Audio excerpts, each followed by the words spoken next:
Frank Nazar gets a big 7-year extension in Chicago. Will it pay off for the Blackhawks? Plus, it's PTO season. Do we still even need tryouts of the NHL? All that and more on today's Locked On NHL podcast.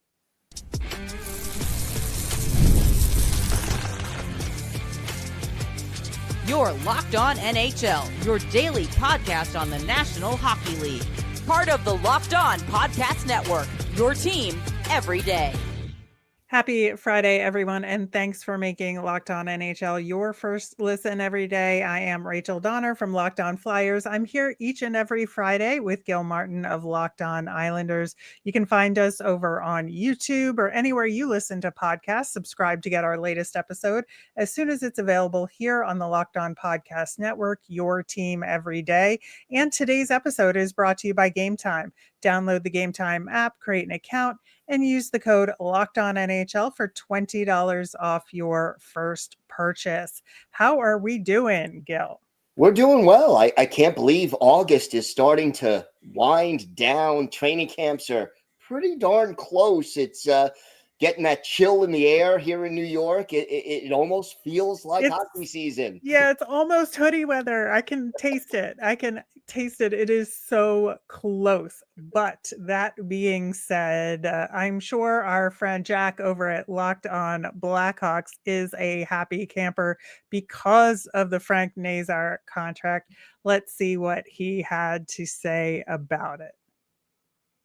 Blackhawks general manager Kyle Davidson has done it again, this time signing my boy Frank the Tank Nazar to a 7-year contract extension with a cap hit just shy of $6.6 million. I mean, this truly has the potential to become one of the best contracts in the NHL in just a couple of years' time. And I know Frank Nazar is only 21 years old. He's only played in 56 NHL games. This looks kind of risky from the outside, but if you've actually been watching Nazar when he's been up in the NHL, in addition to what he just did to help Team USA win its first gold medal in nearly 100 years at the World Championships, then you know this kid is going to be a stud and is going to impact the game in so many ways with his speed and two-way play. Could not be more excited that Nazar is now locked up until the summer of 2033. For my full breakdown on Frank Nazar's contract extension, check out tonight's episode of Locked On Blackhawks. All right. So clearly very, very pleased with this contract. And I think he has some reason to be. I think, the little asterisk that he threw in there, well, you could think it's risky because of these 87 reasons, right? But that being said, for a guy that was drafted high, the number 13 pick overall in 2022, signing him for $6.6 million, like under $7 million, if he does in fact pan out the way that Jack seems to think that he will, that is a great contract. Yeah, and the key word in that last sentence was if. And, right. I mean, look, if he does pan out, this is a steal. This is an absolute bargain. And with the cap going up every year over the next few years, it'll be an even bigger bargain. But if he doesn't pan out, if he never lives up to expectations, a contract like this could become an albatross around the team's neck. So it's a gamble based on his potential and then his ability to reach that potential. I think it's a smart gamble under the circumstances based on what I've seen this kid do so far, based on his potential. But, this is either a grand slam home run or you're striking out with 2 out in the bottom of the ninth with the bases loaded. It's not going to be in between. I absolutely agree. I think that he's right to be excited about it. And especially in terms of, having Connor Bedard and other guys, because they've been so bad, they have all these high draft picks with a lot of potential. They're going to have to pay for a lot of guys over the next 5 years or so. And to get Nazar locked in for that under $7 million threshold, like I said, it's great work, but I think that paying him that much money off of 56 games, not a complete, he doesn't even have a full complete season under his belt. Like, that risk level is high. It is. I mean, he played 21 games in the AHL this past year. So, look, it is definitely a risk. And the thing is, he still had a year left on his ELC. So, but you're avoiding arbitration, you're avoiding, the bridge contract and all of that stuff. And, for the first couple of years, he'll probably be quote unquote overpaid. But for the last 5 or 6 years of this deal, 4 or 5 years of this deal, he could be an absolute steal. I mean, he doesn't even have to be elite to make this deal work. He just has to be really good. Right. And that's the thing, is that, he's going to play center, at least for the time being. And maybe he'll get edged out of that role at some point, or it may make more sense for him to play on the wing. But for now, he's a center, which is always a premium in the NHL. Like I said, they do have that big Connor Bedard contract looming for next off season, even though he is an RFA, but still, it's Connor Bedard. He's going to make whatever he wants, right? So I do think, they have a lot of UFAs coming up next year. Like, next off season, there's going to be a lot of turmoil on the Blackhawks, and not in a negative way. It's just a lot of upheaval, because they're going to move out a whole bunch of these veterans that have been sticking around just to bide their time. And I think, next off season is going to be a really, really important one for this team. And to have the Nazar contract already dealt with, I think, is something that also works to their advantage. Yeah, and I think what they did was they identified a guy who they're building around, who's going to be part of their core, and they locked him up now, knowing that each year the cap goes up, each year the salaries are going to go up, and, certainly they're going to pay him more in the first couple of years of the deal than they otherwise would have, but they're going to pay him a lot less on the back end if he turns out to be, even if he's a 25 goal, 65 point guy. That deal is going to look really good in a couple of years. Yeah, I mean, I think it's going to look good if he's a 50-point guy. Yeah. After, if he's like a 65-point guy for 2 or 3 years and it drops to 50 points after that, it's still not a bad contract. No. So it is a bit of a gamble, but it's a calculated gamble, and it's bold. I like that. And if you look at it again from the perspective of the general manager, as you alluded to, his to-do list, so to speak, was really long and really complicated, and he just crossed one really big thing off that to-do list, and now he has other things he can concentrate on. And don't be surprised if there's a couple of moves made during this coming season that also crosses some things off that to-do list. Oh, the trade deadline for Chicago is going to be absolutely bonkers. Like I said, with all these like veterans hanging around, pretty much taking up space, like, anything can happen with this team. Yeah, and the fire sale, the everything must go situation may very well come up. I mean, I don't think many people are expecting the Blackhawks to be a playoff team this year or contending this year, but they can certainly make some moves this year that help them speed up their rebuild and get to that point faster. Right. Now, they have the Shea Weber contract on their books too, which is crazy to me, but they do. And so that is going to go away after next season. And I think the only like contract that, to me, they've got 2 contracts that are not great, but are manageable, again, with the cap going up. And that's the Tyler Bertuzzi contract. To me, is the one that, while it's not big, is kind of like having to pay him 5.5 for 3 more years. It's not great. No, it's not great overall. And I don't think somebody that you could trade at deadline this year, and possibly not even next year either.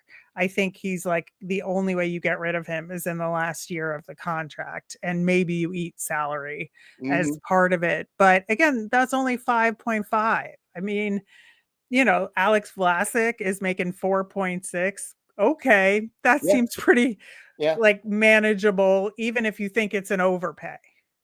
Yeah. I mean, look, when you're building a young team, there's going to be a couple of those veterans that tied you over during the Mhm. rebuild. Some of them may not have the best contracts. You took on bad contracts intentionally because you needed to get to the floor of the cap at one point.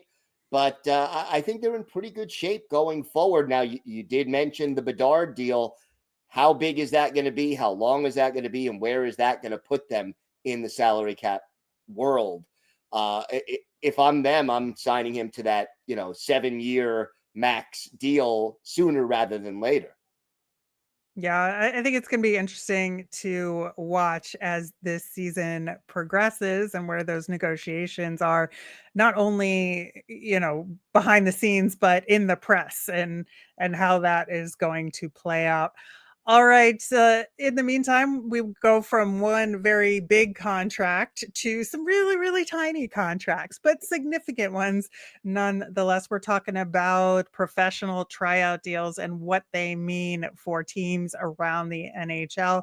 We are going to talk about that coming up next. If you ever decided at the last minute to head to a ball game with friends or family, maybe it's game day, you suddenly realize you need to be in the stands. That's exactly where Game Time comes in. It's the easiest way to grab those last minute tickets without the stress. And with all that money you save, you can buy extra food or merch or even invite a bigger group of friends and family to the game with you. Game Time makes buying tickets fast and simple. Prices on the app actually drop the closer you get to first pitch, and they've got incredible last minute deals, clear seat views, and a low price guarantee that takes the worry out of buying. Game Time is the official ticketing partner of Locked On MLB, making it easy to browse the app for an exciting upcoming baseball game. My Phillies are at home this weekend versus the Nats, or you could go on the road to New York, not too far away, and annoy some Mets fans with me. It'll be a lot of fun. Take the guesswork out of buying tickets with Game Time. Download the Game Time app, create an account, and use the code Locked On NHL for $20 off your first purchase. Terms apply. Again, create an account and redeem with the code Locked On NHL for $20 off. Download the Game Time app today. Last minute tickets, lowest price guaranteed. All right. So it is that time of year where teams are getting close to training camp, as we alluded, with it being almost fall, or wishing fall right now at the moment. And, they're starting to think about who's going to fill those last couple of spots on their roster. And maybe they have some depth signings already. Maybe they've got some prospects that they're not too sure about. And so they're going to sign some old guys to a PTO, professional tryout, to come to training camp, see what they actually look like, and see if there's a spot for them on the team. Yeah, it's a rite of late summer and early fall, right before training camp, even during training camp. You got some veterans who have not signed anywhere, looking for a job. Teams are not sure about them yet. They bring in the PTO. They kick the tires before they buy, basically. Right. And I think, in some ways it makes total sense, right? Because this is exactly the scenario that we're talking about when it comes to a PTO. You may not know if a guy is healthy enough, or if he still has the jets in order to actually get through it fitness wise, or there was an injury issue, but it is generally older players that sign these. Not always, there could be some borderline players that just don't get contracts, or who've had off ice issues or something like that, that would get a younger guy to sign a PTO, but it's generally guys in their 30s. And sometimes I think this is such a great thing that we have PTOs for this exact scenario, so that guys get these chances, and so that teams have a chance, like you said, to kick the tires before they buy. But in some ways, I don't know, it's kind of a cop out in some ways, I think. It's a convenient cop out, right? I mean, it's Sure. certainly. Look, in my mind, it makes sense for the team because they're not risking much of anything.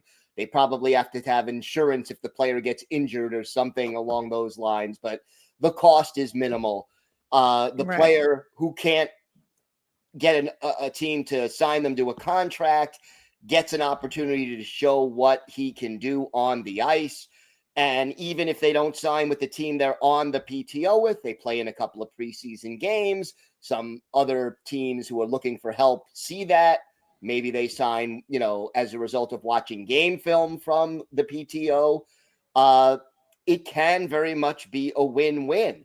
But it is a cop-out in other ways because, A, these guys don't count against the cap. You could bring in, a few extra guys who are not on your roster initially, who are not going to count against the cap. I mean, I can't remember a PTO where you say, oh, yeah, teams are stashing really talented players on PTOs to circumvent the cap. I rarely see that. You don't see a guy on a PTO turn around and sign a 1-year, $7.5 million deal. So, I get both sides of the argument, but I think it works for both player and team more often than not. I think so too. I think you're generally right. However, I think it would be more fun and more of a challenge for teams if they either had to just sign these guys, if they really want them, or they think they want them, you got to sign them to a contract. So these guys get at least some sort of, like, even if it's league minimum, they get that league minimum salary for you to participate as though you are a member of the team. Conversely, the minor leagues exist and they exist for a reason. So if you don't have enough depth signings or you can't fit that into your cap to have like the backup you need in order to ice a complete team, that's a failure on management's part, right? Because then again, you have the minor leagues for call-ups to fill those roles should their injuries occur. And so I think that that's where the cop out lies to me, that if you can't like ice a complete team with real live adult contracts, then I think in some ways there's a little bit of a failure there. And then on the player side of things, okay, you want to prove yourself, sign an AHL contract and play in the minor leagues. And if you're playing well enough and you're dominating and an NHL team thinks, oh, okay, they, I think they'll be okay, then they can get an NHL deal, right? And I think if you have some sort of veteran status, that if you're 35 and over, just like, you have 35 and over contracts, if you're in that time frame and you sign an AHL deal, you should be able to sign an NHL deal with any team at any moment while you're on that AHL deal. Well, that would be a collective bargaining agreement issue, Yeah. and they just extended the CBA, so it's not changing in that sense anytime soon. But how is that different? Because if you do that, you have the veteran signing with your AHL team, probably taking a spot away from either a younger player or another older player. Whereas with the PTO, they only take a spot if you kick the tires and say, hey, this is good enough. I want this player to join my team. Right. And that's why I said up front that logically it does make a lot of sense. But I think it's more fun. And the challenge is there for teams to do it the way I'm suggesting. I think that having full-time contracts, like a requirement, whether they sign at the NHL or the AHL level, is just it's a way to make it more difficult for teams, and I like that. I think it's fun to watch teams try and figure out their contract situations. Well, yeah, but PTOs kind of fit into that figuring out, because when you do sign somebody, it has to, if you put someone on a PTO and then you sign them to a contract, they're taking up one of the 50 spots that you're allowed to sign. They then have to fit under the salary cap, which they didn't have to do beforehand. So, but if they sign an AHL deal, they don't have to fit under the salary cap. No, but then you have to sign them to an NHL deal and include them in the 50 contracts to bring them up if you do choose to bring them up. And some of these guys may not want to play in the AHL. They may say, you know what? If it's a choice between playing in the AHL full time or hanging up my skates, maybe I'm good hanging up my skates, or maybe I'm good going to the KHL or to the Swedish Elite League, or Okay. wherever else I want to go. I'm cool with that. Yeah. I'm totally cool with that. Like if you really want to play in the NHL at that point in your career, and playing in the AHL is the path to get you there, if you really want it, you'll do it. If you're willing to make that sacrifice, yes. Some players are, some players are not, and some teams may not want to add a 35-year-old player who may or may not be on his last legs to an AHL deal. Them's the breaks, kid. I mean, again, this is trying to make it more fun and more interesting. Well, and I'm not saying it's the most logical thing. I'm saying it's a way to make it fun and interesting, and to eliminate PTOs. I like the idea that a PTO can help a GM correct a mistake or compensate for a player that got hurt, let's say, and now you need another left wing, let's say, on your team because one of your depth players got hurt. You need another player. You don't think your prospect in the AHL is ready yet. You go out and you sign a guy to a PTO. If he's good enough, bingo, you sign him to a contract. It gives the teams a little more insurance, I guess, is the way I would put it. The one thing that I do actually really like PTOs for, and again, I think they're fine. I agree with your arguments, Gil. I'm just saying there's another way to do it that is also fun and more interesting. That being said, I think the one thing that PTOs sometimes do that I do truly appreciate in a lot of ways is pushing guys in camp. I think that, having the old veteran who's been around the block, who's going to work their tail off in camp, pushing these young whippersnappers around because he wants to compete for a job, I think is really an important aspect of training camp. Yeah, and if you think about it, even if that veteran player doesn't make the roster, for the young guys who have to see him hustling and the way he goes about it every day and mentorship, practice, all of that. Absolutely. There's a benefit there. Yeah, that is one part of it that I really truly do appreciate. But I'm also here to cause chaos, and getting rid of PTOs is one way I can do it. But we're going to talk about some guys who have already signed to PTOs for this upcoming season, and maybe some guys that could coming up next.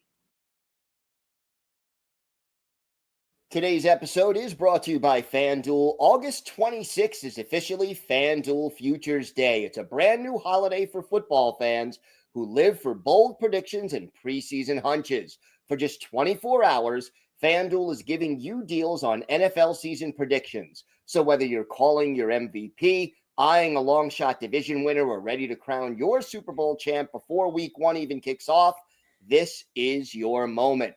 So, do you think Patrick Mahomes can win another MVP award? Who do you think wins the Super Bowl? Do the Detroit Lions finally win one, or the Buffalo Bills?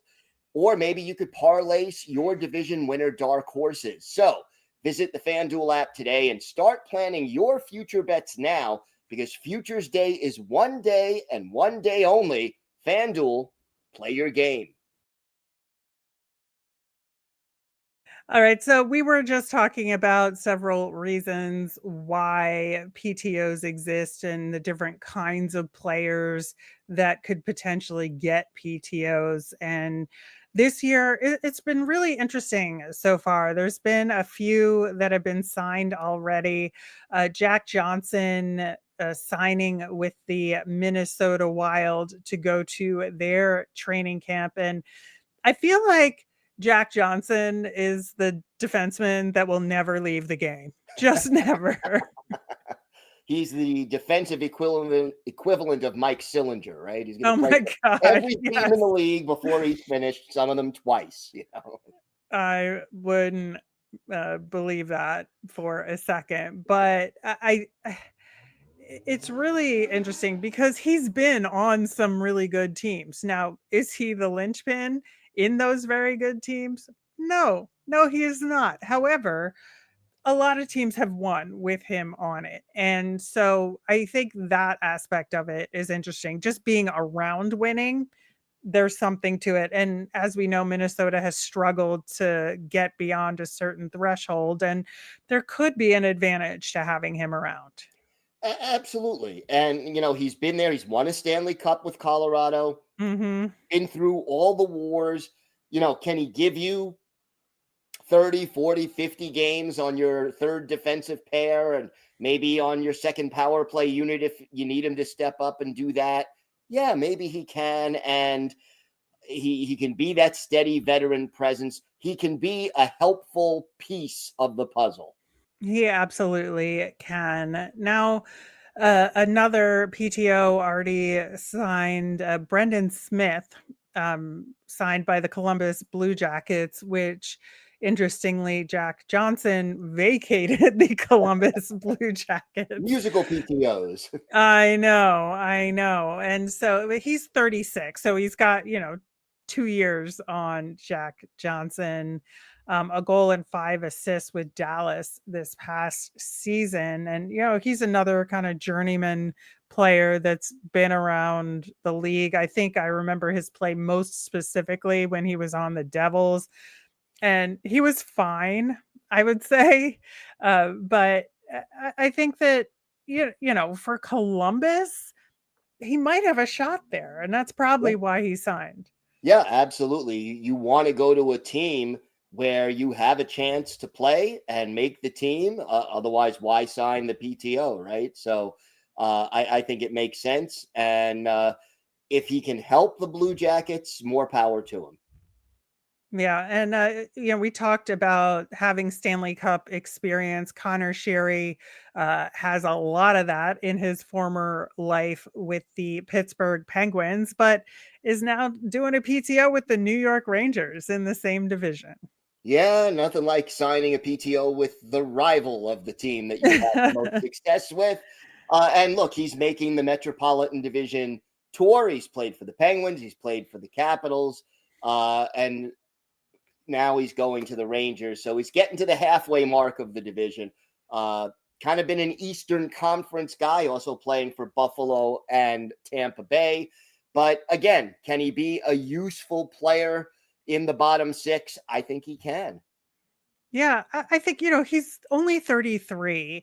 And so I'm sure he still has gas left in the tank. It's just a matter of, does he have the skill to keep up? Right. Right. And so that'll be what he'll have to prove in Rangers training camp this year. And, the Rangers have a new coach. They've had some upheaval. So that's a team that actually there is a lot of opportunity there with a clean slate. Yeah. And I guess, the question is, Connor Sherry, as he starts to slow down, does he still have enough left skill-wise to stay in the league? Yep, absolutely. Now, the most interesting one I've sort of saved for last here, and that's Milan Lucic, who signed a PTO with the Blues. As we know, he had to take a leave of absence because he had entered the player assistance program. And so this is sort of a comeback attempt for him at age 37. And I think the risk is a lot higher. But again, with a PTO, it is what it is. And, is it really just kind of throwing him a bone and saying, we'll let you try this, but no promises?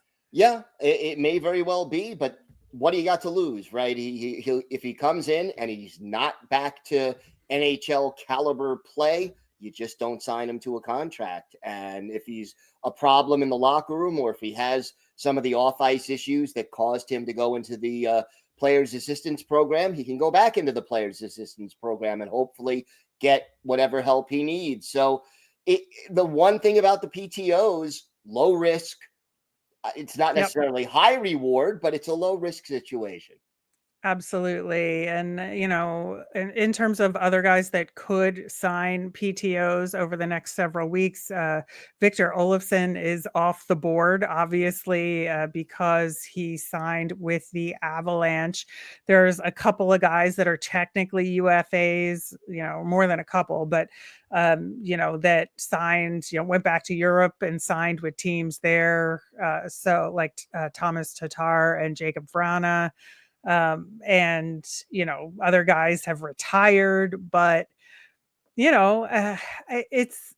it'll be interesting to see who else does, because we still remember Jack Roslovic, who hasn't signed yet. Now he's not a PTO kind of guy, but like where are we with him? Yeah, he's still out there, and you're sort of wondering why.